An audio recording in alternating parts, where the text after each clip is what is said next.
السلام علیکم ورحمۃ اللہ وبرکاتہ۔ ساتھیو، آج 14ویں حدیث، 15ویں حدیث، 16ویں حدیث اور خاص موقعوں کی دعاؤں میں سے دعائیں پڑھیں گے۔ ویڈیو اچھی ہے، مکمل دیکھیں۔ پچھلی ویڈیو میں یہ قل هو اللہ احد، قل اعوذ بالفلق، قل اعوذ برب الناس اور اسبانہ یہ دعا پڑھی تھی، یہ دعا پڑھی تھی اور نیچے والی میں نے کہا تھا پڑھ لیجئے گا۔ تو اب دوسری ویڈیو جو ہوں گی وہ یوٹیوب اور فیس بک پہ آئیں گی، تو اس کا لنک پروفائل میں دیا گیا ہے، وہاں پہ جا کے آپ دیکھ سکتے ہو جس بھائی بہن نے دیکھنی ہو دوسری ویڈیو کو بھی۔ تو آج 14ویں حدیث شروع کرتے ہیں۔ صبح کی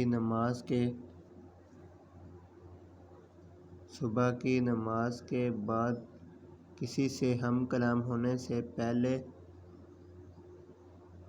اگر کوئی شخص 7 بار یہ دعا پڑھ لے، پھر اگر اس کو اسی رات موت بھی آ جائے تو اللہ تعالیٰ اس کو آگ سے پناہ میں رکھے گا۔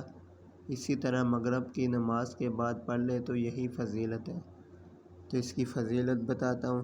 یہ دعا اللہم اجرنی من النار، یہ صبح شام 7 بار پڑھنی ہے۔ شام کے نماز کے وقت میں بھول جاتا ہوں تو عشاء کی نماز کے بعد پڑھ لیتا ہوں۔ کسی سے بات کرنے سے پہلے اللہم اجرنی من النار، اللہ مجھے آگ سے پناہ دیجیے، 7 بار پڑھنی ہے کسی سے بات کرنے سے پہلے۔ تو یہ 15ویں حدیث، حضرت رسول اللہ صلی اللہ علیہ وسلم صبح کی نماز کے بعد یہ دعا پڑھا کرتے تھے، اللہم انی اسألک علما نافعا متقبلا ورزقا طیبا۔ 16ویں حدیث درود شریف ہے۔ حضرت جابر رضی اللہ تعالیٰ عنہ کہتے ہیں کہ رسول اللہ صلی اللہ علیہ وسلم نے فرمایا، جو شخص صبح اور مغرب کی نمازوں کے بعد کلام کرنے سے پہلے 100 بار درود شریف پڑھ لے تو اللہ تعالیٰ اس کی ضروریات پوری فرماتا ہے، 30 دنیا میں اور 70 آخرت میں۔ تو اللہم صلی علی محمد صلی اللہ علیہ وسلم۔ تو میں یہ ایک بار پڑھتا ہوں، آپ 100 بار پڑھنا چاہو تو پڑھ سکتے ہو، اسی لیے میں دوسرا ذکر کرتا ہوں ساتھ۔ خاص موقعوں کی دعا، مسجد سے نکلنے کی دعا، اللہم انی اسألک من فضلک۔ گھر میں داخل ہوں تو یہ دعا پڑھیں۔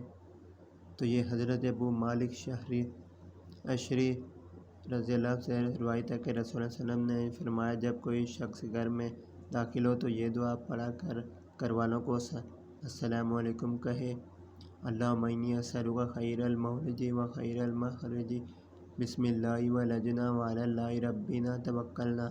تو کھانے پینے کے وقت کی دعا یہ ہے، بسم اللہ وعلی برکت اللہ، یہ آگے